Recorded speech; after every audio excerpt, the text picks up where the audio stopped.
Welcome to Andhraprabha. నేను నాగేశ్వరి. పేదంటి బిడ్డలే target. ఆ పిల్లల గురించి అయితే ఎవరు పట్టించుకోరనే దురాలోచన.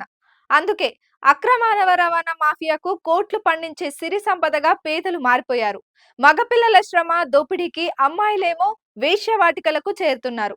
అందుకే దేశంలో ట్రాఫికింగ్ల చెలగాటం విస్తరిస్తోంది. దేశం నుంచి పరాయి దేశాలకు పసిబిడ్డల్ని తరలించి కోట్లకు కోట్లు ఆర్జిస్తున్నారు. ఈ మానవ మృగాలకు మదర్సాలు ఆశ్రయం ఇస్తున్నట్టు ఆరోపణలు వస్తున్నాయి. ఉపాధి పేరిట యువతను ఇతర దేశాలకు తరలించే ముఠా సంగతి సరే. అరబ్ కంట్రీల్లో దినార్ల పంట పండుతుందని అక్కడ 2 సంవత్సరాలు పనిచేస్తే చాలు సొంతూరి అప్పులు తీరిపోగా బంగారు నగలు ధరించే స్థాయికి చేరుతామనే ప్రచారానికి అసలు కళ్ళే పడడం లేదు. తీరా విమానం ఎక్కి విదేశాలకు వెళ్తే అక్కడ బానిసలుగా మగ్గిపోతున్నారనే నిజాలు వెలుగు చూడడం లేదు. ఉత్తరప్రదేశ్ వైల్డ్ కమిషన్ ఏప్రిల్ 27న ఏకంగా 95 మంది చిన్నారులను రక్షించింది.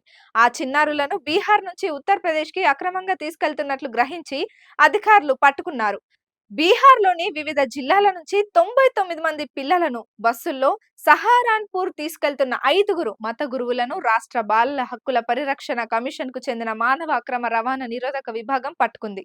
బీహార్లోని ఆరారియా పూర్నియా ప్రాంతాల నుంచి సహారాన్పూర్ లోని దేవర్ బంద్ కు చాలా మంది పిల్లలను అక్రమంగా తీసుకెళ్తున్నట్లు చైల్డ్ వెల్ఫేర్ కమిటీ సభ్యుడు డాక్టర్ సుచితా చతుర్వేదికి సమాచారం అందింది. దీంతో మానవ అక్రమ రవాణా నిరోధక విభాగానికి సమాచారం అందించారు. ఆ తర్వాత అయోధ్య పోలీసుల యూనిట్ నగరంలోని బడి దేవలి సమీపంలో హైవేపై బస్సును నిలిపి 95 మంది చిన్నారులు కనిపించారు. వీరితో పాటు 5గురు మౌల్వీలు ఉన్నారు. ఆ క్రమంలో వారిని అదుపులోకి తీసుకొని విచారిస్తున్నారు. ఇలా 95 మంది బాలలు 9 నుంచి 13 ఏళ్ల పిల్లలే.